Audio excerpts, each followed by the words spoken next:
I now look to our final speaker, Emily Bradford, to close the case for the opposition.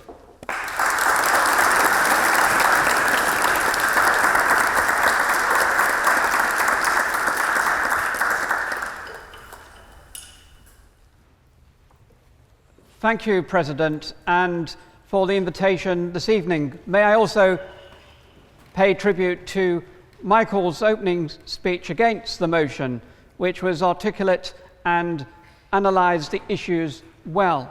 I'd also like to thank Asif for also putting forward a compelling case against this motion. I'm joined tonight by my new guide dog, Truffle, and she's been reflecting, like many of us, on Donald Trump. She probably thinks it's a bit of a dog's breakfast. But in terms of this motion, on the eve of his inauguration, it is disappointing, I think, that we are being posed with a question about the value of LGBT allies. Indeed, Truffle would like to know, as a new ally, my ally, whether, as often guide dogs are exempt, whether she is going to be exempt from this motion, if it is passed. We have the prospect, of course, of Donald Trump building a Mexican wall, but there are other potential walls, both in America and across the Western and so-called free world, that could be constructed in terms of a backlash against liberation. And I believe strongly that, as in the past, we, LGBT people and our allies, will come together to dismantle any such stone wall, stone by stone. There is widespread disaffection against the established order, and it's important to recognise, not least in politics. Brexit is synonymous with that mood. Yet, coming out of that political earthquake is also the stark reality of increased intolerance towards LGBT people and other groups in society. That's why we need allies to stand side by side, as we did last year in the aftermath of Orlando. I, like many people, stood in Soho amongst the vigil of thousands of strangers, straight, gay, cisgender, and trans alike, and I felt the awesome power of an alliance in respectful silence. At the time, I said, this was an act of terror derived from poisonous ideas of extremism, of extremists who seek to spread fear amongst LGBT people and hatred towards us. The LGBT community and our allies here in Soho and around the world will demonstrate that we will overcome the most deep-rooted homophobia and transphobia. We will do that together.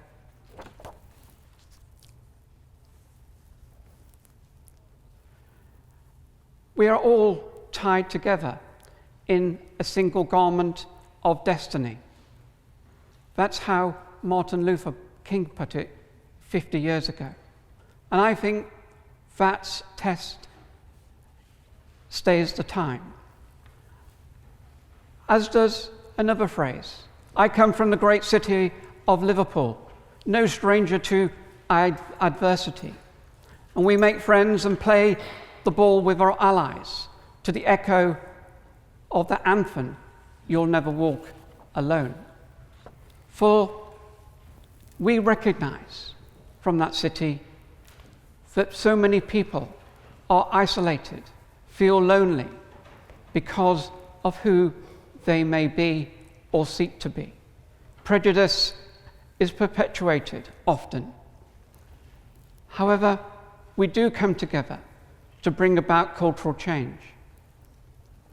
It isn't necessarily about reforming laws or policy, but it is about a cultural change, behaviour and conduct, and working with allies, particularly in the business, in the work environment, in community organisations, having a friend, people who are supportive and recognise our difference can make a huge difference, as I and others have found. I speak to you tonight, first and foremost, as a woman, yet I have a background that is different. Same point was made earlier by Asif in terms of difference. For me, having a trans history, identifying as a gay woman, but also having disabilities, shapes who I am, but also brings common threads and challenges about inequality and prejudice. And we can work together in challenging those systemic problems in society. And isolation and fear is common for those of us experiencing that kind of discrimination and prejudice. As a blind person and others, we are excluded from so much information. As a child, that was my case in trying to understand in a Catholic boarding school riddled by dogma. It was challenging, and I had nobody to reach out to. I didn't understand and didn't have the words. And I don't want other people to feel that way in the future. We've had much progress. Television shows it in various programs about the support professionals and families give to their families. Yet there is still much opposition from the likes of Jeremy Clarkson and other columnists. And that's why we need LGBT allies to stand by with us, to make a case that is very much supportive of the needs and aspirations and the inclusion of LGBT people. When going to various LGBT events around the country, I'm struck not by any overwhelming sense of being taken over by allies, but in fact that they are dominated by men. And therefore, it seems to me that we should be challenging how we operate as a community often, and seeing a better gender parity and influence from women, as we have seen improvements over the years in mainstream society. It is also worth noting that there are also many things we as allies across the rainbow can do for each other. The spousal veto in relation to trans people, in relation to blood is red, and actively gay men actively in sex relationships seeking to donate blood, a ban that we would like to see lifted. But also heterosexual couples having civil partnerships extended to them, which was denied in Parliament last week, and women with IVF needs being supported rather than excluded because they are gay. They are the kinds of issues that we all face, or many of us face. But also, I experienced great support from allies when I came out as Labour's first parliamentary candidate, when Rod Little attacked me because of my gender identity and disability. It was hugely supportive to me and the trans community. And as a result, I am now working with our allies in order to bring about independent press regulation.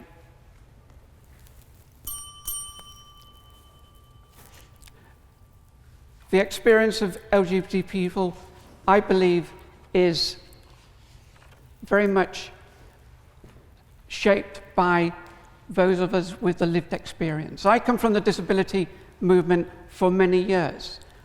We have a phrase for the movement of disabled people, nothing about us without us. However, the reality is very different in the LGBT movement. It is shaped, it is led very much by LGBT people, and the allies are supporting us in those endeavours, in our endeavours. I'd like to conclude tonight by reflecting on the issue of Macklemore and those powerful words in that song, Same Love. I think we can all come together tonight in this house to recognise the power of those words. We press play, don't press pause. Progress, march on. With a veil over our eyes, we turn our back on the cause, till the day that my uncles can be united by law, when kids are walking round the hallway plagued by pain in their heart. A world so hateful, some would rather die than be who they are. And a certificate on paper isn't going to solve it all, but it is a damn good place to start. No law is going to change us. We have to change us. Whatever God you believe in, we come from the same one. Strip away the fear.